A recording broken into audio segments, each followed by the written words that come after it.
The Eagle has landed.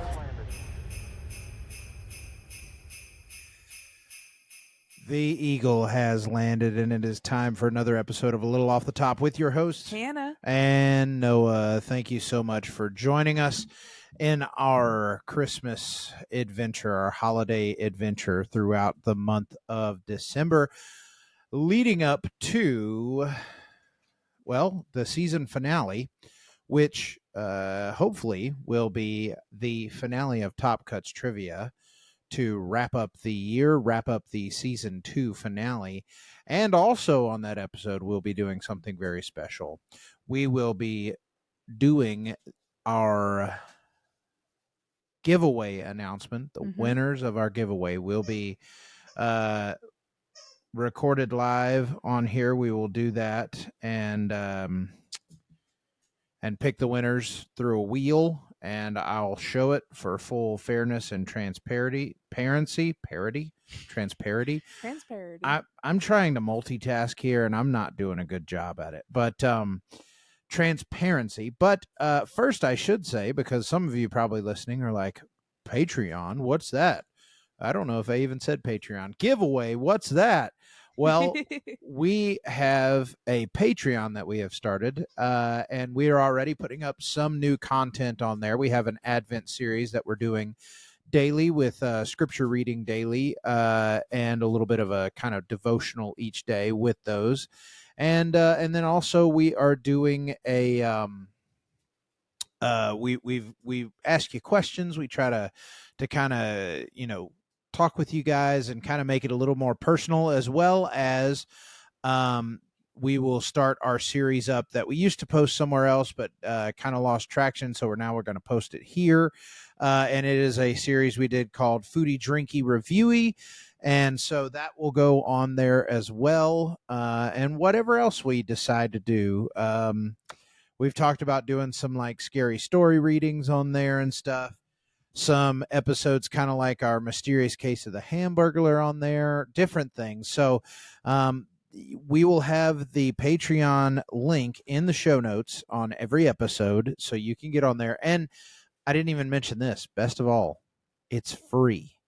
100% free. And the winner of the giveaway, where everybody who joins in the month of December becomes part of the giveaway, and the winner of the giveaway will get a sticker of our very cool logo and and a bag of coffee roasted by me.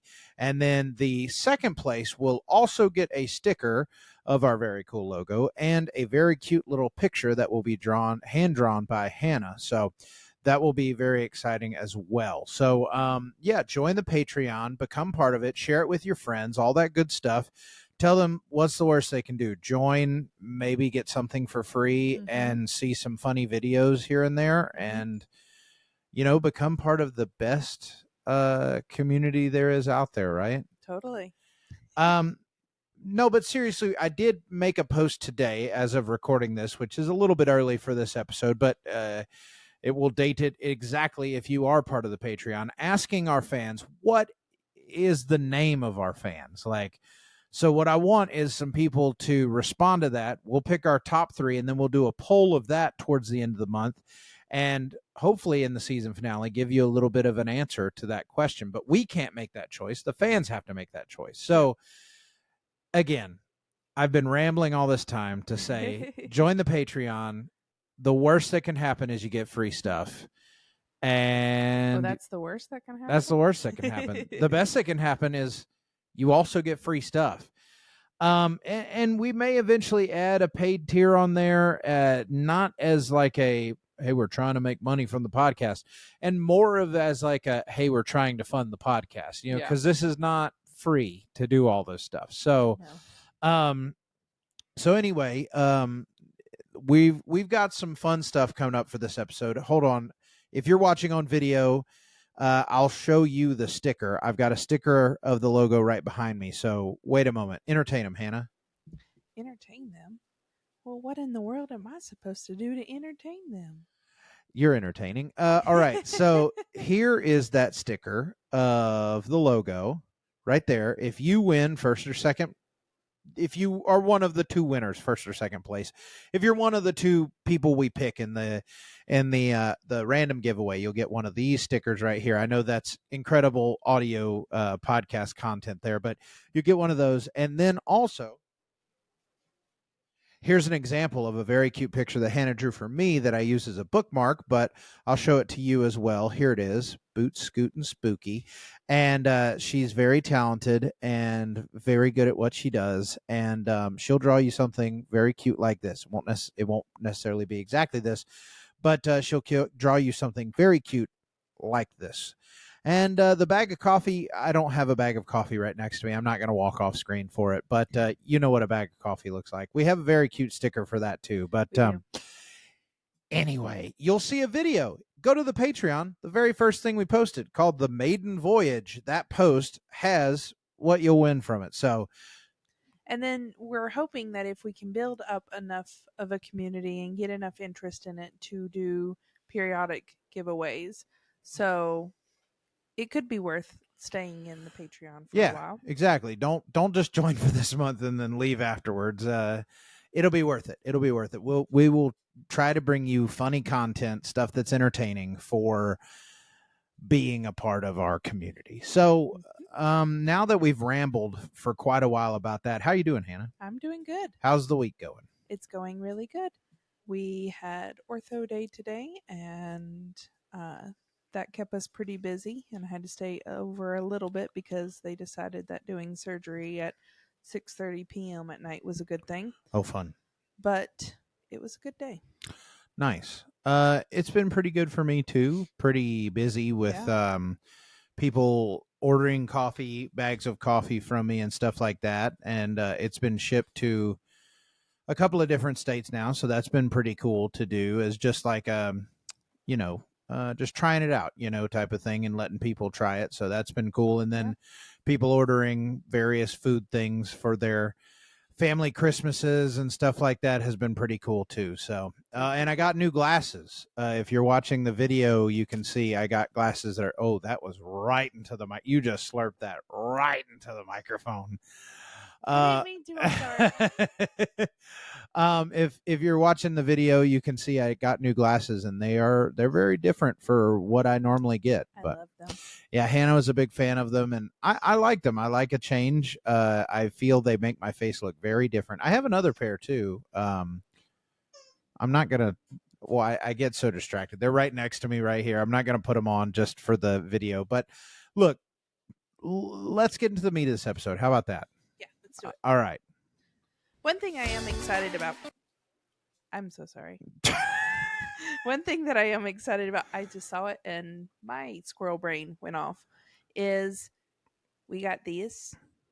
It's date night adventure, and it's like scratch off dates, and then you're supposed to take a picture of it.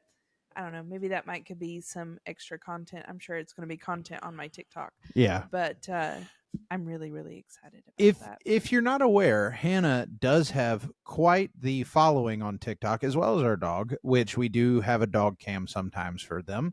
But our dog Aowen, which you will see if you see on the video, you see her head poking out of the corner on the video background. But I just confiscated her toy because it is a squeaky toy, and it drove me crazy the last episode. Now she's trying to get it. She doesn't ever care about that until you're busy with something. She does not. But anyway, if you are a TikToker, if you're a fan of TikTok, Hannah does have quite the following on TikTok, over 11,000 followers on there, and we do some fun stuff on there. She does a lot of stuff. I'm on videos every once in a while, but so go check her out. What is your handle? Traveling X-ray Tech. Yep. So you can find her that way. But all right, are you gonna interrupt the theme song again? Nope. All right, I'm done. All right, here it is. And it's time for Hannah's Reading Redditbow with your host, Hannah. It always catches me a little off guard. So last month, we did Reddit stories about weird family Thanksgiving traditions, and we're going to follow that along for this month with Christmas traditions that I've found where people have posted about it on Reddit.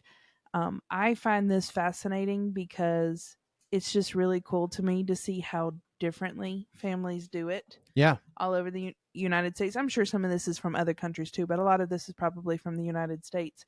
And I know you and I grew up with very different Christmas experiences, Yes. and I've turned him from a Grinch into, I'm just kidding. He I w- wasn't a Grinch, I was not but a I've made Grinch. him where he is very much more happy about the holiday I do season. enjoy Christmas and the holiday season a lot Even with more my now. crazy family. So, what is the weirdest / strangest family Christmas tradition you've come across? I'm talking haircuts on Christmas morning, potatoes on the Christmas tree, or presents wrapped in foil kind of madness. Hit me with the strangest things you've seen others do. I'm hoping I'm normal. My grandma always thought it was sad that there wasn't any presents to open on Boxing Day, so she would get us all a small present that was from the tree. As in, it was wrapped, placed under the tree with Merry Christmas from the tree, and we opened them on Boxing Day. She's gone now, but we still do tree presents every year, and we insist on keeping up the practice that the presents come from the tree. I The Christmas tree. had never heard of that before, Mm-mm. and I never realized that people actually celebrated Boxing Day. That's a Canadian thing. Okay. Boxing Day is not a really, Like I had heard about it, but that's not an American I didn't holiday. realize Really, that that it's was a holiday that people. here. I'll tell you what it is. Boxing Day is a holiday celebrated after Christmas Day, occurring on the second day of Christmas tide. Boxing Day was once a day to donate gifts to those in need, but it was evolved to become a part of Christmas festivities, with many people choosing to shop for deals on Boxing Day. And it is much more of a holiday in Canada. Nice. So, a win. Y'all probably hear the squeaking in the background because she got her toy.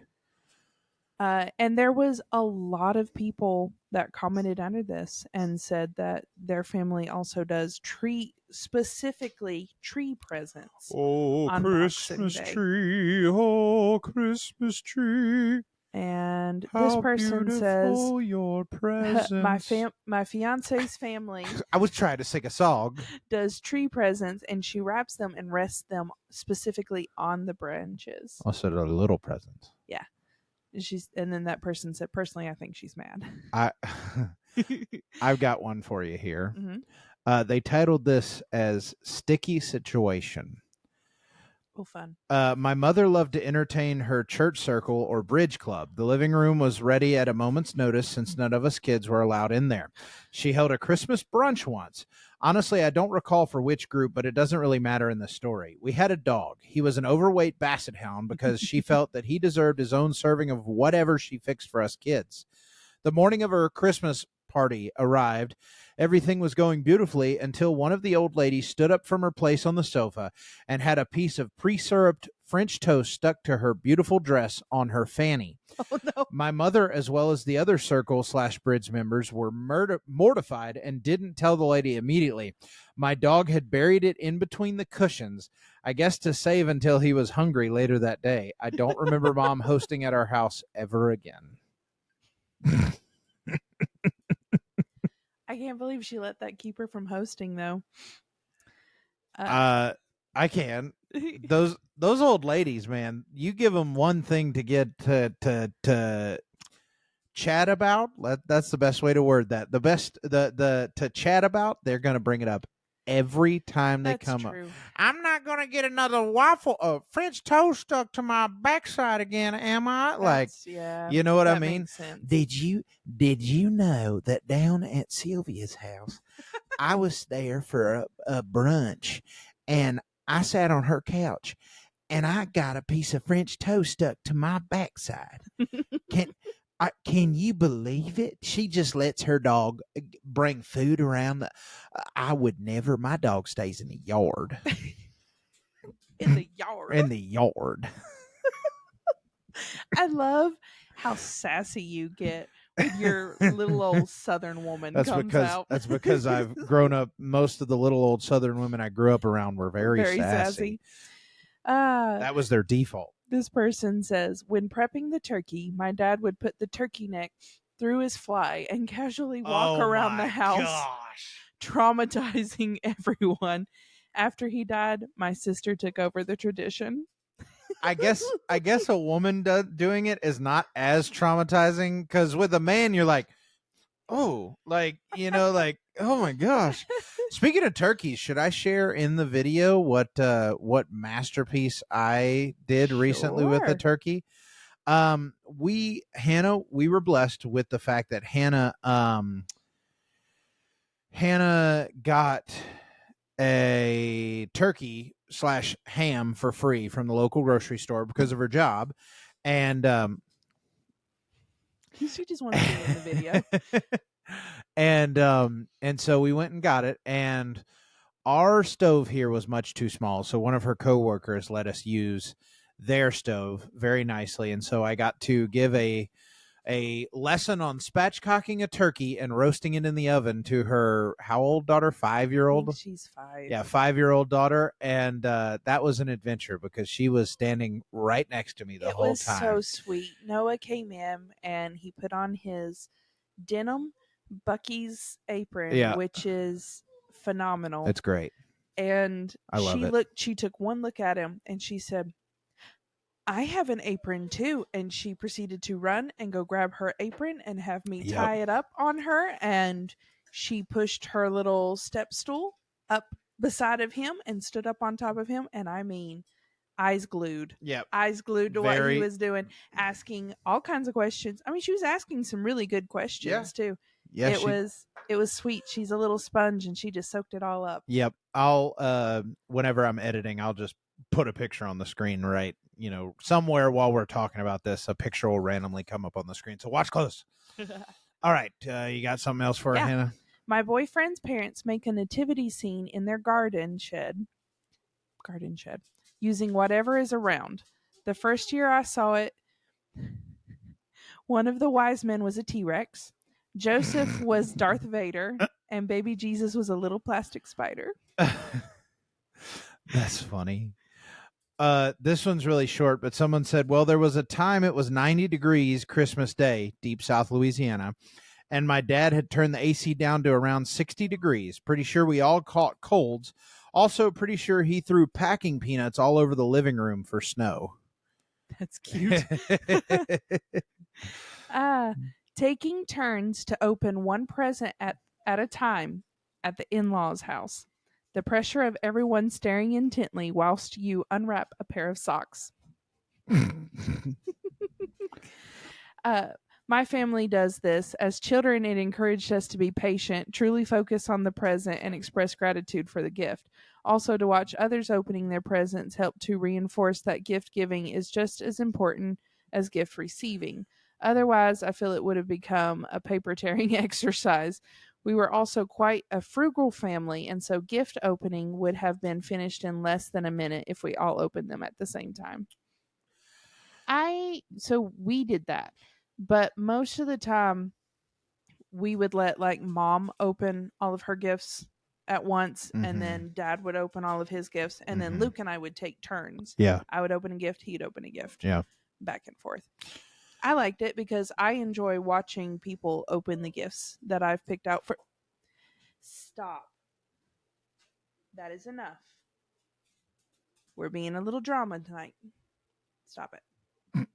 That's staying in the episode. What? I said that's staying in the episode. She's over here. She's wanting the toy that I have and about ripped my headphones Yeah, off. she sure did. I got one for you here called Barbie House Bust. I remember the year that I wanted the Barbie house. I was probably 8 years old. It was the one with the cardboard snapped together furniture, and the house snapped at the top with a carrying handle, and when unsnapped, it folded out. This was even before Barbie's legs were bendable. I came home from playing at a friend's house one day and busted through the front door to see my mom and brother sitting in the living room, putting all the furniture together. My mom was so mad. She said, "Couldn't you have knocked?" I was like, "But Mom, it's my house. Why would I knock?" She said she had finally found something that I wanted and had kept it a secret until I busted in to see it. Oh no. I I kind of did the same thing. Um I can also think of a story that is so embarrassing about Christmas time. So, uh for one, I knew I was getting an Xbox the year I got an Xbox, which was not, I did not get those giant gifts like every year. You know, like Yeah. when I got the Xbox 360, I literally had that until you and I were married. Yep. Like I had it for that thing was on its last leg. And, but anyway, but I remember a year where, my aunt got me a gift and I wasn't sure what it was. I was just opening gifts, you know. And this was when extended family used to come to where I grew up because my great grandma and great grandpa were still alive, and so they would all come. Anyway, so I open it up and it was a copy of Harry Potter and the Goblet of Fire, which I already had. Mhm. And I felt bad about having something that somebody had bought for me already. So I 'Cause you started, felt bad that they yeah, had spent the money. wasted Yeah. their money. And so I started crying in front of everybody and was like, I already have this. Oh no. But I'm sure to some of them it came off as like, good Lord. Like, Little brat. yeah, little bratty's crying about, but I just felt bad because I already had a copy of it. Yeah. Like I had already read part of it actually, and she didn't know that. You know, she normally is the one who got me all the books, but I think Grandpa and I had gone to Walmart one day or something, and I got a copy, and she didn't know that, you know, and so it was like it. I just felt so bad, and so I started crying and was like, I already have this. I already have this. And that was very embarrassing. I still cringe to this Oh, day I thinking bet. about it sometimes because it's just like, come on, you know? Yep. I've definitely hidden before when I knew that a gift, like that I knew about a gift before I actually got it type of thing. Have you done that Oh, before? 100%. You have any examples that come to mind? Well, I know one time mom had asked me to get something for her, and I thought she kept it in her closet, but she didn't. And I got in her closet and saw a bunch of our gifts that had not been wrapped yet. And I remember, because I like surprises. Yeah. I wasn't the kind to snoop beforehand because I like to be surprised. Yeah. And when I found those gifts, I was mortified because I was like, Was oh no. was it close to Christmas? Yes. Oh, so it wasn't like enough time where you're like, I just won't think about it and I'll forget. Yeah. Yeah. So that whole, not for every gift because I didn't see all of the gifts, but for Yeah. a good portion of those gifts, I 100% pretended. Yeah. And I'm sure mom probably picked up on that. Yeah. I wasn't always the best actress. I pretended about the Xbox. I actually snuck and saw it, and it wasn't on purpose. Like, it was just like I was snooping around the house one day because that's just what I did. I would just like look around, you know, Yeah. like, and I was just a nosy kid. And so I just like look around, and I happened upon it, was like, oops. And so whenever I opened it, I was like, oh my gosh, holy crap. Like, you know, well, I didn't say holy crap because I would have gotten in trouble for that. But your aunt would have washed your mouth out with. yeah, well, it was my grandpa who gave me that one. And he was a little more lenient, but my aunt did wash my mouth out for the word crap once. So but this is a totally random thought. Uh-huh. But isn't it funny how we went from, you know, the offerings of gold, frankincense, and myrrh to being like, hey, I know that you like Flamin' Hot Cheetos, so I got you these socks that have the Flamin' Hot Cheetos on them. Like, it's just kind of like we kind of lost it somewhere in there, you know. I Like, I'd still be just fine with those flaming hot Cheeto I socks. I love gifts, and you know that I do. Like it, I especially love gifts that are really thoughtful. Like not just like he likes dinosaurs, so I got him a dinosaur puzzle, like something like that. It's like, I not that, but like an actual like thoughtful gift, something that, like, for instance, last year you got me the shadow box that is of the screen of level 1 of the Donkey Kong arcade game, or like my friend Tyler got me the Donkey Kong Yahtzee and a bunch of other Donkey Kong stuff because I'm a big fan of Donkey Kong. And so, like, it's just kind of like those kind of gifts mean so much to me, and it means way more than whatever money you spent on it. Yeah, like 100%. But I do like what we're doing this year, just to talk about it. We've got a new tradition, and I don't think we'll do this every single year, but like we've got a new tradition. Are you playing with your Nido? I sure am.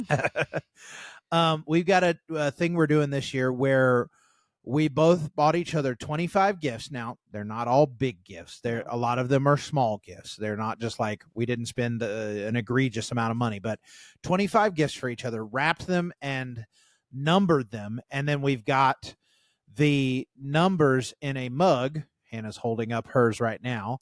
And we draw each day and then open that gift. And so it's kind of like a countdown to Christmas for us, like and then we ended up actually on the first day, we both got each other an advent calendar. So we open up the advent calendar every day too. And it's really cool. It's been really fun to do. And it's like a little something to look forward to. It's also a little something to put us in the holiday season. Yeah. And just kind of the feeling of Christmas and all that good stuff. Speaking of the feeling of Christmas, I should have pitched this at the very beginning, but I will say this now. Today, if you are listening to this podcast currently on whatever you stream music, I have a Christmas and Hymns album available for you to listen to. I can't link it in the show notes because it will be out the day that this releases, and this will be scheduled to release ahead of time. But I will say this: go look up Grace in the Quiet by O'Brien, which is O''Bryan.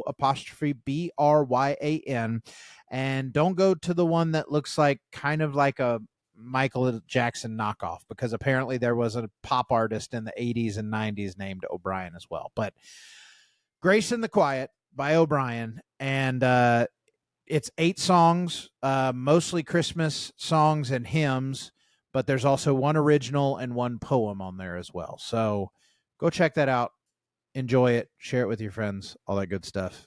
Poetry book still not out. So hopefully soon. Yeah, I was hoping that it would be out in time for people to buy for people for Christmas and stuff, but that did not happen. So we persevere. Anyway, let's get back to stories. Sorry, that was a very long tangent. No, you're fine. An ex's family did this truly bizarre hunt the Christmas present game. Christmas morning seemed like it was all going fairly normal. We got up, had a piece of toast, gone to church, and came home for Christmas breakfast. And I was expecting that we would go into the living room and unwrap presents, as happened in my house. The presents had all been put under the tree the night before, so this didn't seem like a weird assumption. No, this is not what they do. They do a hunt the Christmas present game. One of my ex's parents would, every single Christmas morning, get up early and go hide the presents in the house and the garden, and then everyone had to hunt them. My ex's brother's boyfriend was also spending his first and also only Christmas with them, and we stood clutching the coffee with which we had then laced heavily with brandy, looking at each other in utter confusion as a bunch of fully grown up people haired around the garden and the house hunting for presents. I think it probably began as a way to keep the kids entertained and out from under their parents' feet when they were little. But the kids, and by the time this Christmas happened, were well in their late 20s, early 30s, and no one had had a grandchild by this point. It's not why my ex and I broke up, but it might have been a small contributing factor. I got one for you here titled Creative Mrs. Claus. My goal at Christmas was to learn what all of my gifts were before Christmas morning. I liked knowing far better than being surprised. Each year, my mom would tie tight ribbons around the gifts, which made it much more of a challenge because I wasn't able to tie a bow back like hers. I was usually able to get into packages, but she became a little more creative. She would place a cousin's name on the gifts or wrap up crazy stuff like a square of carpet, a gum machine ring, or a Cracker Jack toy. Finding out what I was receiving was such fun, and it was even more fun to act surprised Christmas morning when I opened all of the gifts. Oh my goodness. Goodness Little gracious. stink. Yeah. My mom, for the longest time, I refused to put her gifts in You've gift told me bags about this. because she would sneak. I caught her. I caught her one day. I was in the dining room and I don't think she knew I was in there, and I heard the tissue rustling, and I walked in, and sure enough, she's bent over grabbing one of her bags, pulling the tissue out and taking a peek in there to see what it was. And so after that, I refused to put any of her gifts in the bags. I would find some box. It didn't matter if it was way too big. I would find some box to wrap it up in because she couldn't. I mean, I guess she could have, but that was just way too much effort. Yeah. To unwrap. Yeah. And then wrap it again. Right. I got one for you here. This actually is from Reddit as well. I was searching up funny Christmas stories, and this popped up as a question from r/AskAnAmerican is the subreddit, and the thing says, "Let's hear your funniest Christmas stories." And the top comment says, "My sister," this is from 4 years ago, "My sister and I stayed up really late Christmas Eve. We removed all of our youngest brother's presents from under the tree, and we emptied his stocking. We stowed all the presents behind the couch, and we put all of his stocking stuffers in a bag. He was like 8 years old. We meticulously wrapped and put bows on boxes to him. We filled them with charcoal briquettes and Q-tips." I can't remember why we chose Q-tips. "On Christmas morning, he had to go first. He got to go first because he was the youngest. He tore into his first box, and then his face just dropped. He went out of turn and ripped open present number 2, also coal and Q-tips. He ran into the other room where the stockings were and dumped his out. It was a plastic bag filled with charcoal and Q-tips. He lost it. My parents had no idea what we'd done. I think my dad was ready to just beat us for ruining Christmas. So my brother finally got it together, and we showed him where we stashed all his toys and where we put his stocking contents, and he was very happy after that. To this day, probably 25 years later, I still get called the, quote, Christmas Grinch by my whole family. Everyone conveniently forgets how complicit my sister was in this. Those presents didn't wrap themselves, and I suck at wrapping." I love how he took all the heat. Yep. And he's still getting it. As a child, I used to have my birthday presents stolen. There was an evil warlock. It often involved them having a battle with the cats, none of whom could write well. There would be a note or notes from the cats and the warlock with riddles. It was a lot of fun, but definitely only fun as a child. I'm 45 now and was referencing one of the notes as a joke with my mother a couple of weeks ago. The time the cats put up a sign to try and fool the warlock into believing there were no presents. That said, "No Pringles here." No Pringles. So it was clearly memorable. I also got cards signed by all of the cats for birthday, Christmas, and Valentine's. They all had terrible handwriting and spelling, except for the blind cat, who had perfect handwriting and spelling, but always wrote off the side of the card, so half of it was missing. When I was little, I genuinely believed they wrote. Later on, I just enjoyed the tradition. Sounds a lot less fun without riddles, but also not fun for a bunch of adults, including people or had no meaning for, but I'd recommend a treasure hunt to parcels of actual children. So this one right here, this is kind of a long story, but this is wild, Hannah. Okay. He titled it, he said, it wasn't funny. I don't know, that said it wasn't funny at the time, but now it's hilarious and will forever be known as the Christmas surprise. Oh, no. So let me set the stage real quick. My family always goes to Christmas Eve Mass. Then we come home and we exchange our Secret Santa gifts between siblings. It's tradition at this point. There were a lot of us, my two sisters, my brother, my parents, my grandparents, and my sister's fiance. So we were in multiple cars. Mass had ended, and I left with my oldest sister and her fiance to go back home. The other were several minutes behind us. And another important thing, we had two small dogs, a Chihuahua and a Chihuahua Terrier mix, that we put in small cages when we leave the house. So my sister, her fiance, and I get back home, and as soon as we walk in the door, we were just bombarded with the smell of hot diarrhea. It was so pungent that my eyes were watering, definitely in my top 10 worst things I've ever smelled. I have no idea how long that diarrhea was just sitting there, but it was long enough that the entire house smelled like crap. It felt like we were choking on it, and I could practically taste it. So my sister, her fiance, and I are just yelling and freaking out at the smell. The house alarm is going off, and the dogs are barking to be let out of their cages like they always do when they know we've just gotten home. So I go over to their cages, and obviously the smell is getting so much worse the closer I get to the source. I let the Chihuahua Terrier mix out of this cage first, but because he was completely clean. The Chihuahua, on the other hand, well, he didn't just poop in his cage. He had full-blown diarrhea explosion. His doggy bed was soaked with crap. It had leaked out onto the hardwood floors. It had exploded out onto the walls.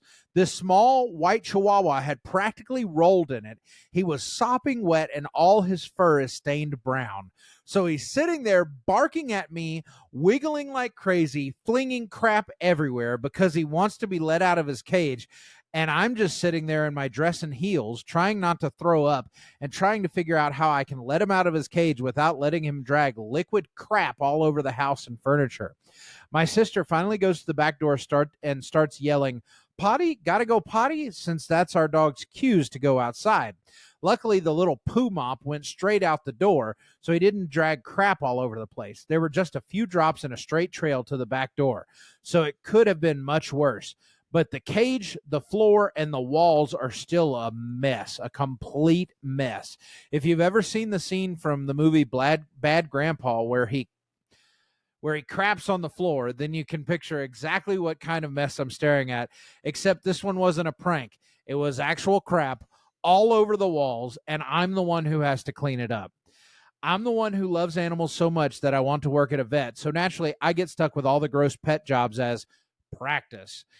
Also, because I'm the only one besides my mom who doesn't freak out and vomit when up close and personal with doggy crap and other nasty stuff, I was also the one who had to pluck out butt worms that had dried to the Chihuahua's booty fur, but that was a different horror story.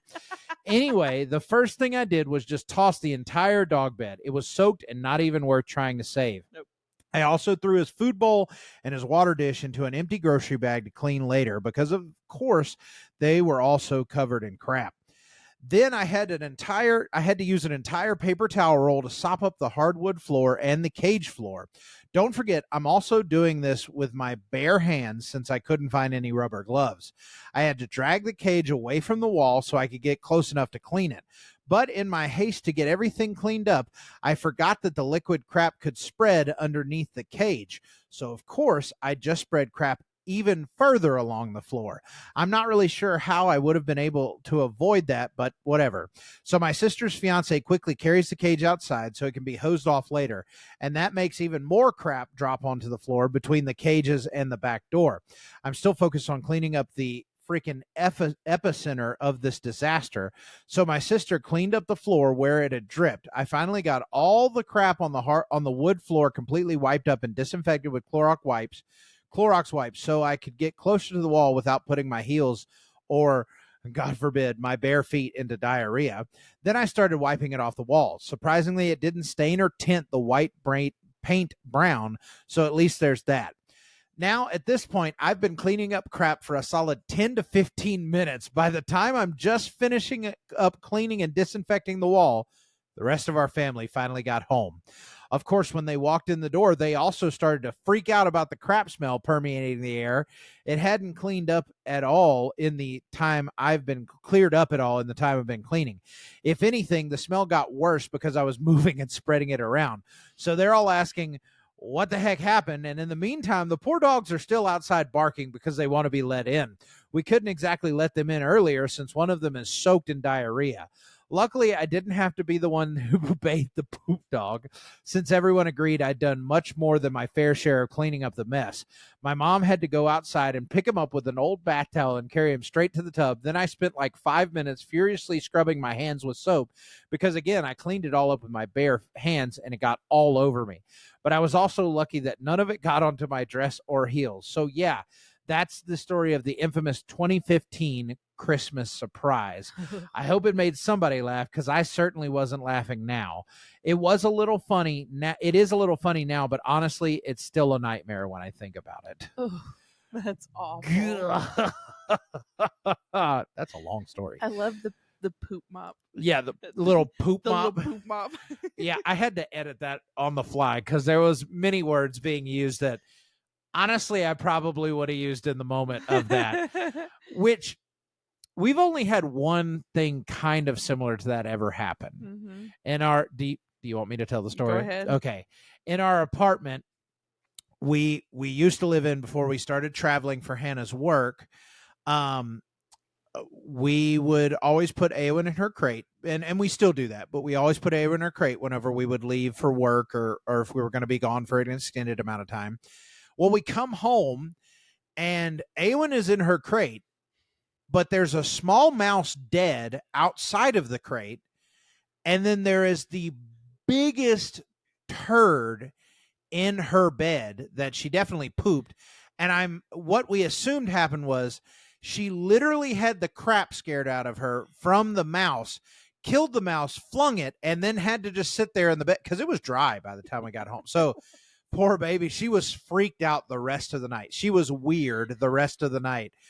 And I was just like, what happened? Like, what happened here? This is when you really wish you had one of those pet cams. Yeah. Because we could have made money off of that. Yeah, sucker. that could have gone on America's Funniest Home Videos for sure. Would have went totally viral. Well, I've been rambling for a while, so go ahead. My family plays the spoon game, where we basically pretend my nan is a witch or has magical powers. She goes out of the room. Someone in the room holds a big spoon for a few seconds, puts it down somewhere neutral. Then my nan comes back in, fills the spoon, and connects with her spoony spirits and guesses who touches it. She gets it right every single time. Huh. Everyone sort of goes along with the magical vibes, and it feels super mysterious. Obviously, someone in the room is sending her some sort of code signal, but none of the older generation has revealed the secret to my generation yet, and I'm in my 30s. Bloody boomers. Or maybe she is legit magic. I've got a joke for you, but I have to set up a fact for you first. Okay. The Eastern Orthodox Church, in the Russian Orthodox Church, celebrates Christmas on January 7th instead of December 25th. Okay? So, an American Baptist, a Mexican Catholic, an English Protestant, and a Russian Orthodox are sitting around a fireplace on December 26th talking about what they got for Christmas. The American says, I got a new Winchester rifle and a homemade sweater. The Mexican says, I can't do an accent here, but the Mexican says, I got a new crucifix and an antique sombrero. The Englishman says, I got a new cricket bat and a ship in a bottle. And the Russian says, you fools, Christmas isn't for another 2 weeks. That was not my Russian accent. I went to go into an accent and went, no, that could potentially be a little bit, what's the word I'm looking for? Offensive. Yeah. That's the word. Because I could have done a Mexican accent too, but I didn't want to be offensive. So we're learning here. When I was a little kid, my aunt, who was an artist and woodmaker, made us a beautiful set of wooden letters that spelled Merry Christmas. I didn't know that Christmas had an H in it, so I was left with an H left over. So I stuck it on the end, and it has been Merry Christmas ever since. Merry Christmas. My husband used to have one of those Merry Christmas banners for my office, and one day he discovered that the letters were detachable. So he looked up every anagram of Merry Christmas, and he used a different one every year. His favorite was Mr. Christ, my arse. Oh no.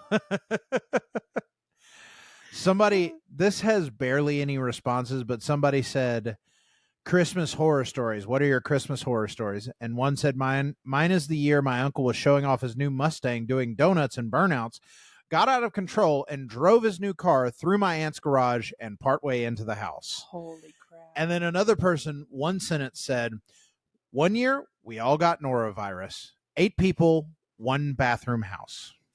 Oof. Oh Oof. man. Oh, I hope they had buckets. Oh. They're gonna have a poop mop as well. I also find it bizarre that some people open their presents Christmas evening rather than the morning. Like they just leave them sitting there under the tree all day long. This one says, here we go. I have a similar story to Cups. I guess that's a response to somebody else in this thread, but it said my cousin lived with my family at the time, as he did for 12 years. Well, the year was 2011 or 2012, and my cousin had been pretty bad all year. He was just ridiculous to deal with that whole year. He tried to burn down our house and in the process destroyed everything my brother had, from toys to clothes and an Xbox 360. Well, at this time, my family had a yearly tradition of doing Secret Santa within the family. My parents would take us out one or two at a time so we could get each other gifts. Well, something came up and they were unable to, so it was mostly us making stuff for one another or doing a kind gesture. My brother drew our cousin and was still upset that everything he had was destroyed. He went out into our yard one day to collect coal. I grew up in Appalachia, and either an old coal store was where the house now stands, or when Habitat for Humanity was digging up the dirt, brought some coal up to the surface. He found enough to fit a gallon storage bag. He also wrapped it without anyone finding out. Come Christmas, my cousin tears into it and is shocked to find coal. It was hilarious, and I had the fact that I was what? It was hilarious, and I had the fact that I was laughing so hard I was crying. That sentence is worded really weird. My brother very much ruined Christmas, and we didn't do Secret Santa after that. It still makes me laugh because that's what my cousin deserved that year. That's fantastic. Oh, man. Ours was dressing up and watching Star Wars. My dad Nice. died 4 days before Christmas when I was about 13, and the last film we had gone to see together was Star Wars Episode 1. When I woke up on Christmas Day, I remember opening a pod racer alarm clock that was really loud and animated that I loved. For a few years in a row, there were Star Wars movies on at the cinemas, so we all dressed up as stormtroopers, etc., and went along. It's a fun thing to do in memory of my dad, and I don't even know if he was a Star Wars fan, especially, but it means something to me. That's sweet. That is sweet. I wonder what the alarm was on the pod racing. It's just like, it's working.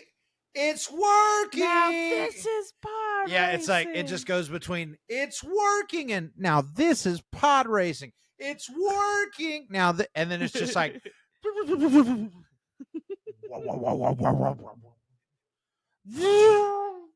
those are my impressions of pod racing, Nice. pod racers. Anyway, my mom would put our Christmas presents in stockings, not cute, oversized red boot stockings. Tanned, shiny suspenders stockings. The sad part is we were too poor for Christmas stockings and lots of gifts or mom was too literal, but it makes me laugh thinking back to my weird potato sack shaped stocking filled with nuts, oranges, chocolate coins, and a Barbie. So like pantyhose, basically. I guess. Okay, so this one, it's like kind of sad, but it also is kind of funny. Okay, so it says, when I was about 12, my parents got into a fight at one of those Christmas tree lots.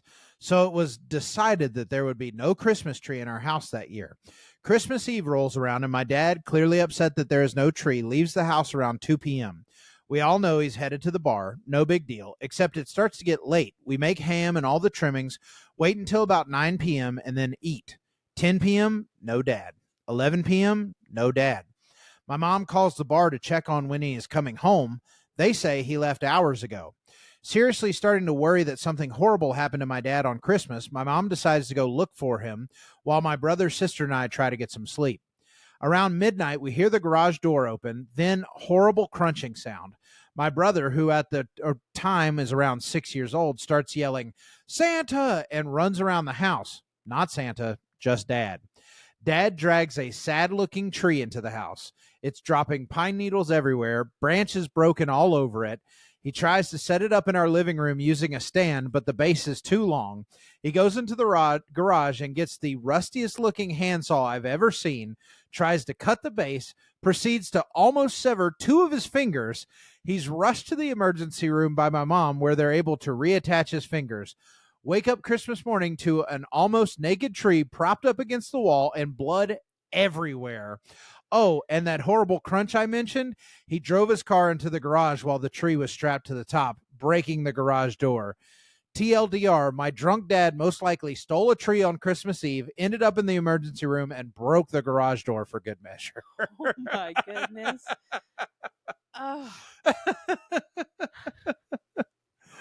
Oh, man. My mom has an old nativity scene with ceramic characters, which I think is probably older than me. I'm 27. Of course, a few of the characters have taken a beating in this time through house moves and being around children. However, the baby Jesus is pristine, apart from his name. Somewhere down the line, it was generally accepted that he was to be renamed the baby Gino. Maybe after a few glasses of Prosecco, but I can't be sure. Anyway, we have a fairly simple game called Where's the Baby Gino?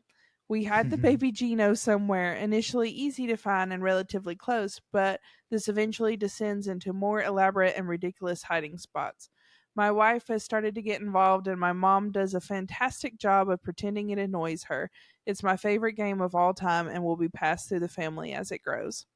We also play Ibble Dibble and drink to excess, but I believe that's more of a national requirement than a tradition.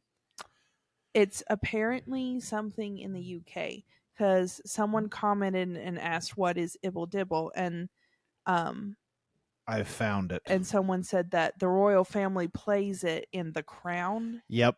It's a tongue twister game. The bizarre parlor game in The Crown Season 4, Episode 2 is very real and surprisingly easy to learn.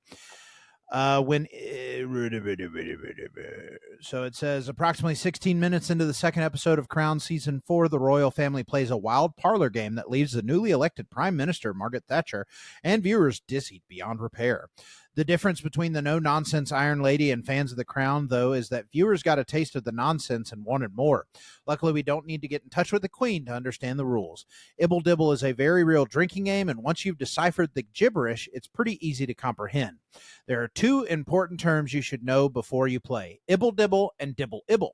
Ibble Dibble is a silly way to say player. If you're playing the game, you're an Ibble Dibble. A Dibble Ibble, on the other hand, is a mark you stamp on your face with a blackened cork whenever you mess up the flow of the game. We'll get to that in a second. When Ibble Dibbles are ready to play, this is involved, they should grab their drinks and gather in a circle so that every person is visible. Someone will go around the circle assigning each person a number. If you're number 3, for example, you'll be referred to as number 3 Ibble Dibble. It's important that you take a mental note of everybody's number. As soon as Ibble Dibbles are number off, one will need to blacken the end of a cork by lighting it on fire, letting it burn a bit, and blowing it out. So then you decide who goes first. Let's say it's number 3.